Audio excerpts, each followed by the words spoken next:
हम अलग अलग कौशल के बारे में पढ़ते हैं। स्वर्ण कौशल प्राथमिक स्तर पर विद्यार्थियों में वाक्य, भावों आदि को ध्यानपूर्वक सुनने, शुद्ध उच्चारण पर ध्यान देने, सुनी हुई बातों को समझने आदि की योग्यता का विकास किया जाता है। इसके लिए अध्यापक आदेश, निर्देश, रेडियो, टेप रिकॉर्डर, टेलीविज़न आदि दृश्य श्रवण या केवल श्रवण साधनों का प्रयोग कर सकता है। स्वर्ण कौशल द्वारा बालक की मानसिक व बौद्धिक योग्यताओं, क्षमता आदि में वृद्धि होती है। कथन तथा मौखिक कौशल भाषा सीखने का मुख्य उद्देश्य अपने भाव विचारों को कुशलता के साथ अभिव्यक्त करना ही है। यद्यपि बच्चा जन्म के उपरांत धीरे धीरे भाषा को बोलना सीखता है और इसके लिए उसे विद्यालय जाने की आवश्यकता भी नहीं पड़ती, परंतु पारिवारिक परिवेश में बालक शुद्ध उच्चारण करने, भावों, विचारों आदि के अनुरूप उचित शब्द का प्रयोग करने में सक्षम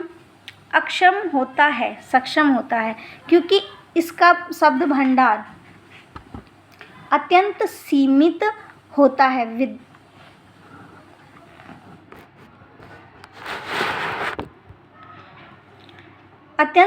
होता है। विद्यालय में अध्यापक अपने छात्र छात्राओं को शब्द का उचित उच्चारण करने, उपयुक्त शब्द का प्रयोग करने आदि में सक्षम बनाता है। इसके लिए अध्यापक निम्न साधनों का प्रयोग कर सकता है। किसी चित्र को दर्शाकर उसके संबंध में बच्चों को कुछ कहने के लिए प्रेरित करना, अपने आसपास में घटित हुए घटना, किसी विशेष विषय पर अपने अनुभव, मत आदि को अभिव्यक्त करने में छात्रों को उत्साहित करना, कोई कहानी सुनने का भाषण देने के लिए प्रोत्साहित करना, किसी भी विषय पर छात्रों को दो समूह में बांटकर उन्हें वाद विवाद करने के लिए प्रेरित करना। पठन या वाचन कौशल भाषा शिक्षण में पठन कौशल का बहुत ही महत्व है।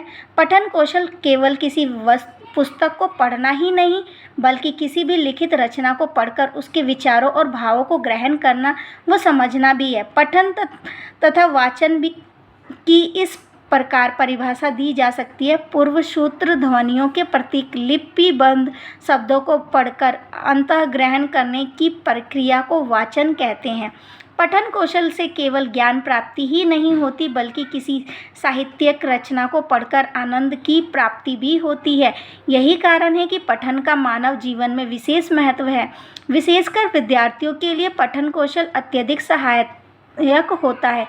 अतः शिक्षक का कर्तव्य बनता है कि वो कक्षा में मौखिक कार्य करवाने के बाद बच्चों के पठन वाचन की समुचित शिक्षा प्रदान करें। भाषा शिक्षक कहानी, नाटक, निबंध आदि विधाओं को पठन कौशल की सहायक सामग्री के रूप में प्रयुक्त कर सकता है। पठन कौशल के अंतर्गत सस्वर वाचन, मौन वाचन और अध्ययन तीनों प्रकारों का प्रयोग किया जा सकता है। लेखन कौशल द्वारा बच्चों को अपने भावों, विचारों आदि को लिखकर अभिव्यक्त करने में सक्षम बनाया जाता है। प्राथमिक स्तर पर बच्चों को अक्षर विन्यास, मात्रा आदि लिखने का अभ्यास कराया जाता है। तत्पश्चात शब्द तथा वाक्य लिखने का अभ्यास करवाया जाता है। ज्यों बच्चा बड़ा होता है त्यों उसके लेखन कौशल में विकास होता चला जाता है। आगे चलकर विद्यार्थी को पत्र, निबंध, अनुच्छेद, कहानी, संवाद, सार, संप्रेषण, संक्षेपण तथा रिपोर्ट लेखन आदि लिखने की शिक्षा दी जाती है, ताकि विद्यार्थी लेखन में पूर्ण कुशलता प्राप्त कर सके। भाषाई कौशलों का महत्व भाषा का प्रयोग करना भी एक प्रकार की कला और कौशल है। अतः मातृभाषा सीखते समय प्रत्येक व्यक्ति को अपनी चारों क्षमताओं का विकास करना चाहिए। केवल एक या दो भाषाई कौशल के बल पर व्यक्ति अपने भाव विचारों को अभिव्यक्त करने, दूसरों के भावों को ग्रहण करने और अपने शब्द भंडार में वृद्धि करने आदि में सक्षम नहीं हो सकता।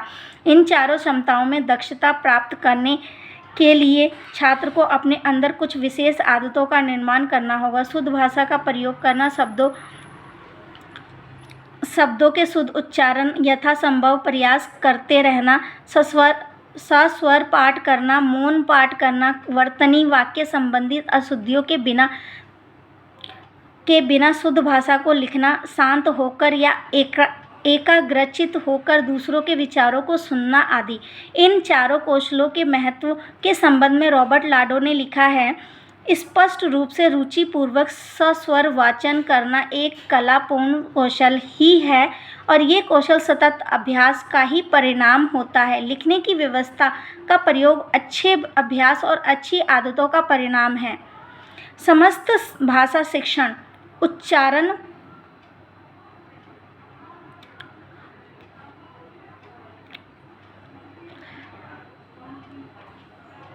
उच्चारण पर आश्रित है और भाषा की उच्चारण व्यवस्था भाषा विषयक आदतों पर आश्रित है।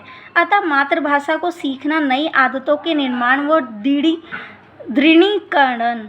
दृढ़ीकरण पर आश्रित है। यही नई आदतें जब छात्र को मातृभाषा संबंधित चारों क्षमताओं में निपुण बना देती है, तभी ये समझना चाहिए कि अब विद्यार्थी ने भाषा सीख ली है।